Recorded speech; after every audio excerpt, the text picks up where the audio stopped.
नमस्कार। चलिए द हिंदू के आज के समाचार विश्लेषण में देखते हैं कि क्या खास है। आज बात होगी तकनीक के भविष्य की, दुनिया के साथ भारत की साझेदारी की और हाँ, इतिहास के एक बहुत ही महत्वपूर्ण अध्याय की। तो शुरू करते हैं। तो जैसा कि हम देख सकते हैं, भारत आज एक बहुत ही दिलचस्प मोड़ पर खड़ा है। एक तरफ है दमदार नई टेक्नोलॉजी जो हमारा भविष्य तय कर रही है, दूसरी तरफ है दुनिया भर में बनती मजबूत साझेदारियां जो ग्लोबल स्टेज पर भारत की जगह बना रही हैं। और फिर हम इतिहास में भी झांकेंगे, आज़ादी की लड़ाई का एक ऐसा किस्सा जिसे शायद कई लोग भूल गए हैं।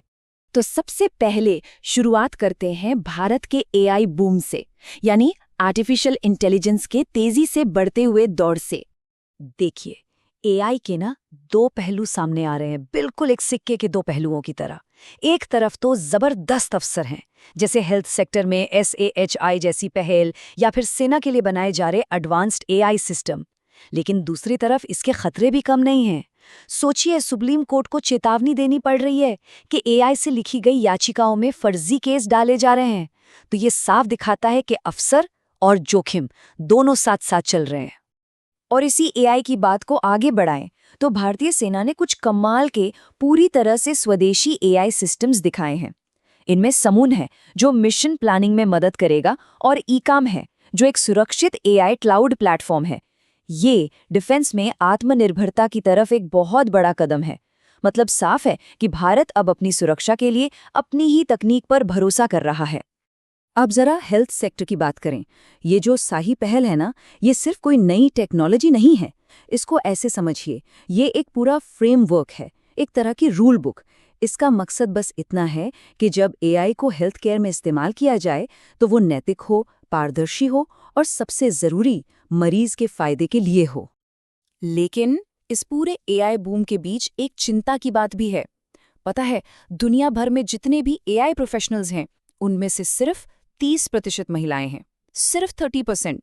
ये जो लैंगिक असमानता है ना, ये एक बहुत बड़ा सवाल खड़ा करती है। सवाल ये कि हम ये कैसे पक्का करेंगे कि जो भविष्य की तकनीक बन रही है, उसे बनाने में सबकी भागीदारी हो और वो सबके लिए हो।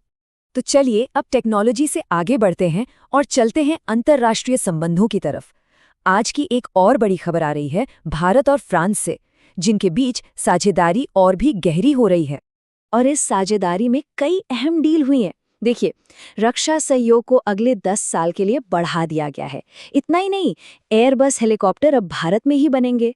और हाँ, स्टार्टअप्स को बढ़ावा देने के लिए भारत फ्रांस इनोवेशन ईयर भी लॉन्च हुआ है। तो इससे साफ पता चलता है कि दोस्ती सिर्फ डिफेंस तक ही नहीं है, बल्कि अर्थव्यवस्था, टेक्नोलॉजी, हर फील्ड में मजबूत हो रही है। इसी साझेदारी के महत्व को बताते हुए प्रधानमंत्री मोदी ने एक बहुत बड़ी बात कही।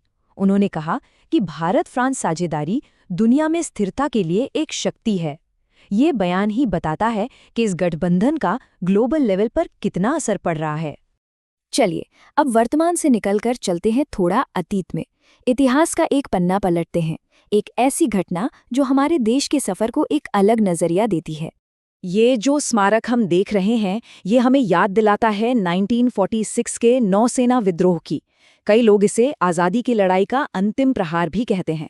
और अब जब इसकी 80वीं वर्षगांठ नज़दीक है, तो ये जानना और भी ज़रूरी हो जाता है कि आखिर इस विद्रोह का हमारे स्वतंत्रता संग्राम में क्या रोल था। तो हुआ ये था कि 18 फरवरी 1946 को बॉम्बे में खराब खाने और नस्ली भेदभाव के खिलाफ ये विद्रोह शुरू हुआ। और देखते ही देखते बस कुछ ही दिनों में ये 78 जहाज़ों और 20,000 से ज़्यादा नाविकों तक फैल गया।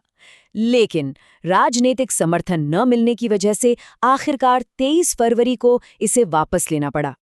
अब सवाल उठता है कि आखिर ये विद्रोह हुआ क्यों? देखिए, इसके पीछे कई कारण थे। खराब काम के हालात, कम वेतन, घटिया खाना और ऊपर से ब्रिटिश अधिकारियों का नस्लीय भेदभाव। इन सब चीजों के साथ साथ देश में जो आज़ादी की लहर चल रही थी, उसने भी इन नाविकों को हिम्मत दी। अच्छा, अब जल्दी से दिन की कुछ और महत्वपूर्ण खबरों पर भी एक नज़र डाल लेते हैं। हमारे पड़ोसी देश बांग्लादेश में एक बड़ा राजनीतिक बदलाव हुआ है। तारिक रहमान ने वहां नए प्रधानमंत्री के रूप में शपथ ली है। इधर असम से खबर है कि वहां की कैबिनेट ने चाय जनजातियों के लिए क्लास 1 और 2 की सरकारी नौकरियों में 3% आरक्षण को मंजूरी दे दी है। ये उस समुदाय के सशक्तिकरण के लिए एक अहम फैसला है। और अब स्वास्थ्य से जुड़ी एक थोड़ी चिंता वाली खबर। भारत में सिगरेट पर जो टैक्स लगता है वो उतना असरदार साबित नहीं हो रहा है। ये चार्ट साफ दिखाता है कि हमारा मौजूदा टैक्स विश्व स्वास्थ्य संगठन की सिफारिशों से कितना नीचे है, और ये सार्वजनिक स्वास्थ्य के लिए एक अहम चुनौती है। तो आज हमने तकनीक, साझेदारी और इतिहास की बात की। इन सभी खबरों को जोड़ने वाला आज का बड़ा सवाल। तो सवाल ये है कि जैसे जैसे भारत एआई संचालित भविष्य की तरफ तेजी से दौड़ रहा है, क्या वो अपने इतिहास से मिले सबक याद रखेगा? क्या वो 1946 के नौसेना विद्रोह से मिली एकता और न्याय की सीख को याद रखेगा? ये सवाल तकनीक की इस नई दौड़ को हमारे उन ऐतिहासिक संघर्षों से जोड़ता है जिन्होंने इस देश की नींव रखी। सोचने वाली बात है ना?